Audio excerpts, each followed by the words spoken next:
Bismillahirrahmanirrahim. Assalamualaikum warahmatullahi wabarakatuh. Alhamdulillah, segala puji bagi Allah, selawat dan salam ke atas junjungan besar Nabi Muhammad sallallahu alaihi wasallam, ahli keluarga baginda, sahabat-sahabat baginda serta orang-orang yang mengikuti baginda sallallahu alaihi wasallam.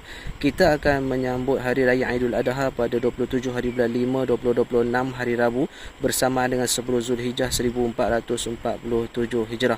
Saya mengucapkan selamat menyambut hari raya Aidil Adha, selamat menyambut hari raya Korban. Semoga segala pengorbanan yang kita lakukan di dunia ini diberkati dan dirahmati oleh Allah Subhanahu wa taala. Tidak lupa juga kita akan menyambut hari Arafah pada 26 hari bulan 5 2026 hari Selasa bersamaan dengan 9 Zulhijjah 1447 Hijrah. Alhamdulillah, masuknya waktu maghrib pada malam ini, maka akan masuklah hari Arafah. Jadi sejutaan manusia jemaah haji telah berada di tanah suci Mekah Al-Mukarramah. Sebahagian besar jemaah haji Malaysia khususnya telah berada di bumi Mina pada hari ini 8 Zulhijjah, hari Tarwiyah, berada di Mina, dan mereka akan bergerak ke Padang Arafah selepas waktu subuh besok 9 Zulhijjah bagi melaksanakan rukun haji, yakni wukuf di Arafah. Jadi waktu anggaran wukuf di Arafah adalah pada jam 12.18 tengah hari sehingga 6.56 petang waktu Saudi, 5.18 petang hingga 11.56 malam waktu Malaysia. Jadi marilah sama-sama kita memperbanyakkan doa dan munajat kepada Allah Subhanahu wa taala agar dikabulkan segala hajat kita.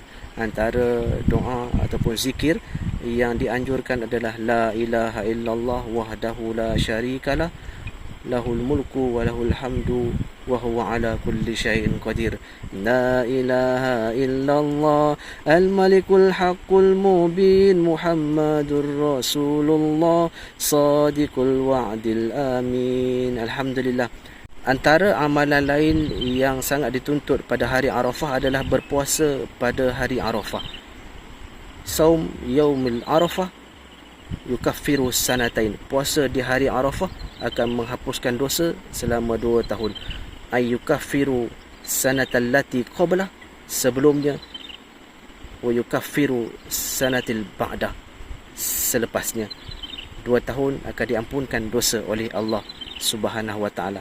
Jadi jom sama-sama kita ajak ahli keluarga kita untuk berpuasa di hari Arafah. Sangat besar ganjaran yang diberikan oleh Allah Subhanahu wa taala.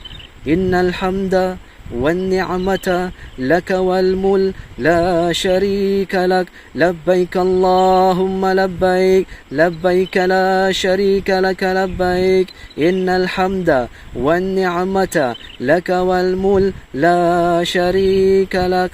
Alhamdulillah.